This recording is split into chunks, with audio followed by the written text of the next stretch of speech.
सदर व्यापारी एसोसिएशन ने प्रेस वार्ता कर सदर बाजार ट्रेडर्स एसोसिएशन (SBTA) पर गंभीर आरोप लगाए। अध्यक्ष आशा कपूर ने SBTA पदाधिकारियों पर भ्रष्टाचार करने और फर्जी चुनाव कराने का आरोप लगाया गया। गौरतलब है कि पिछले दिनों सदर बाजार ट्रेडर्स एसोसिएशन (SBTA) ने प्रेस वार्ता कर आगरा सदर बाजार ट्रेडर्स एसोसिएशन नामक नई संस्था का पंजीकरण कर रद्द होने का दावा किया था। उस एसोसिएशन के अध्यक्ष आशा कपूर थी, जबकि आशा कपूर का दावा है कि उनका पंजीकरण रद्द नहीं हुआ, सिर्फ विभाग ने नाम में संशोधन के लिए कहा था, जो कर दिया गया। आशा कपूर ने आगरा सदर व्यापारी एसोसिएशन के अध्यक्ष के रूप में पत्रकारों से वार्ता की। उन्होंने आरोप लगाया कि SBTA के पदाधिकारी निजी लाभ के लिए बड़े पैमाने पर फर्जी तरीके से चुनाव करवा रहे हैं और व्यापारी हितों के बजाय अपनी निजी फायदे के लिए काम कर रहे हैं। उनके अनुसार इन पदाधिकारियों द्वारा छावनी परिषद को भी गुमराह किया जा रहा है, जिससे व्यापारियों की समस्याओं का समाधान नहीं हो पा रहा।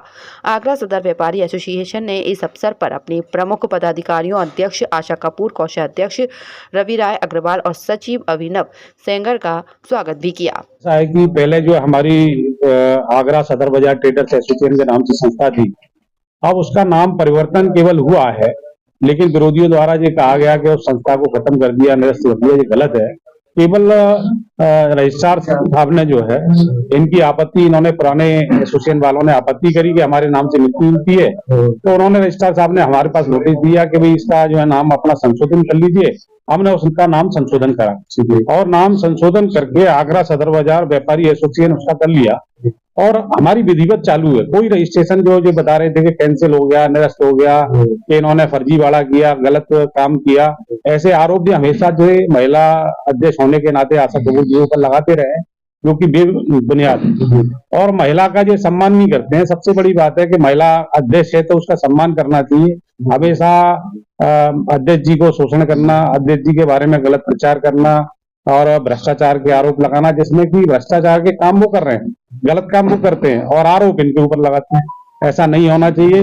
अगर बाजार के उत्थान के लिए दो व्यापारी एसोसिएशन है तो दोनों अपना अपना काम करें। व्यापारी है, व्यापारियों को जो अच्छा लगेगा, जो संस्था अच्छा काम करेगी उससे जुड़ेगी और इस तरीके के आरोप जो बेबुनियाद आरोप लगाते हैं भ्रष्टाचार के, वो गलत है। पहले अपने गिरबान में झांकें, वो अपना देखें, क्योंकि हम लोग छोटे व्यापारियों की लड़ाई लड़ते हैं, वो केवल बड़े व्यापारियों की, जो करोड़पति अरबपति जो है, जो बड़े शोरूम लेके बैठे हैं, उनकी जो लड़ाई लड़ते हैं। हम लोग व्यापारी, छोटे व्यापारी हैं और मध्यम व्यापारी हैं, जिनकी की आवश्यकता रहती है, जिनको प्रशासन जो बेवजह परेशान करता है, उन लोगों के लिए हमेशा खड़े रहते हैं और बिना कोई लालच के, बिना कोई हम लोग जो है चंदा वसूली भी नहीं करते हैं। वो कौन लोग हैं जो शोषण करते हैं? और वो दूसरे जो है पक्ष के लोग हैं जो व्यापारी एसोसिएशन पहले से चला रहे हैं। कुछ नाम बताएंगे? हाँ, जैसे कि अब कोई पदाधिकारी 3-4 आरोप लगाते रहते हैं, वो बेवजह।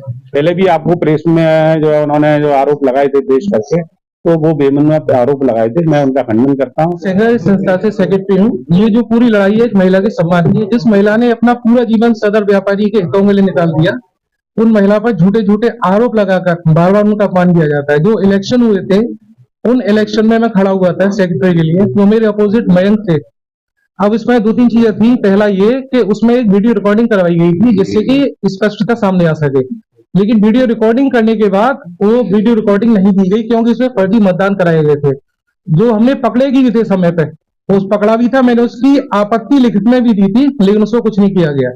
और एक नियम है सदर का कि एक फर्म का केवल एक वोट होता है, 6-6, 7-7 वोट वहां से डाले गए फर्जी तरीके से, जिसमें भी हमने उसके लिए भी कहा था, लेकिन उसमें कुछ नहीं किया गया। अच्छा, एक बात और, ये कौन नियम ये है कि सेक्रेटरी के लिए अपोजिट पार्टी थी मयंक, तो मयंक का तो वोट ही नहीं है, वो खड़ा कैसे हो सकता था? जिसमें उस हिसाब से मैं निर्विरोध रहा, लेकिन वहां भी नहीं था, लिस्ट में नाम ही नहीं था बिल्कुल भी। उस हिसाब से तो मैं ही रहा उसमें, लेकिन वहां भी बिल्कुल कुछ नहीं सुना गया, क्योंकि वहां जो अपना अलग तरीके से बना के चला रहे हैं और सदर व्यापार का कोई भी कैसा भी काम नहीं किया जा रहा है। तो इन्होंने हमारे ऊपर एलिगेशन लगाया था कि हमने इनके एसोसिएशन को खत्म कर दिया।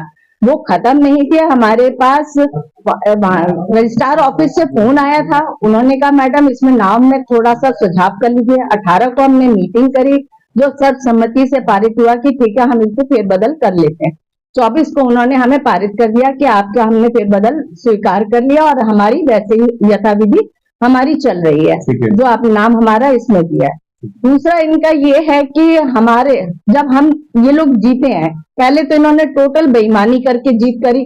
अगर ये ईमानदार है तो हमें रिकॉर्डिंग क्यों नहीं देते हैं, उसमें सारा खुलासा है। दूसरा फिर इन्होंने ये करा कि महिलाओं को और या जिन्होंने हमें वोट दिए थे उन सबको इन्होंने ग्रुप में से बाहर निकाल दिया।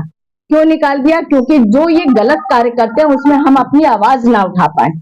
आप सोचिए कि ये आवाज उठाना कहाँ गलत है, और एक महिला को हमेशा प्रताड़ित करना ये कहाँ का जायज है। हम वहां पे मंदिर के 100 गज दूरी 50 गज की कदम की दूरी पर वहां पे शराब, मांस, ये सब चीजें बिकती हैं। कौन बिकता है मैडम वहां पे आपके देखिए उस शॉपिंग मार्केट में सारी दुकानें ऐसी हैं, मोस्टली ज्यादातर उसमें वहां पे शराब होती है। सड़क पे मेरे पास फुटेज भी है, अगर आप लोग कहेंगे मैं आपको फुटेज भी वो दे दूंगी। ठीक है। तो अब मैं उस पे आवाज उठाती हूँ तो महिला बुरी है। मतलब जिस चीज पे मैं आवाज उठाऊंगी महिला बुरी है। उन्होंने लीज के लिए पैसे लिए हुए हैं कई दुकानदारों से इस बात के पैसे कि हम लीज बढ़ा देंगे, जबकि उन दुकानदारों की लीज बढ़ नहीं सकती है। कितना पैसा लिया गया? इतना पैसा लिया गया? देखिए मैं पूरा अमाउंट तो नहीं आपको फिगर बता दीजिए। 50 के करीबन तक उनके पास है। 50,000 रुपए क्योंकि दुकानदार मेरे पास है एक दुकानदार से 50,000 लाख उनके पास जमा 50 लाख है। मेरे पास दुकानदार आए कि मैडम मेरा पैसा वापस करवाइए, जब मैं अपनी एसोसिएशन में थी, पर इन्होंने कहा कि इस लीज के मैटर में आप ना बोले मैडम। ऐसे कितने दुकानदार हैं?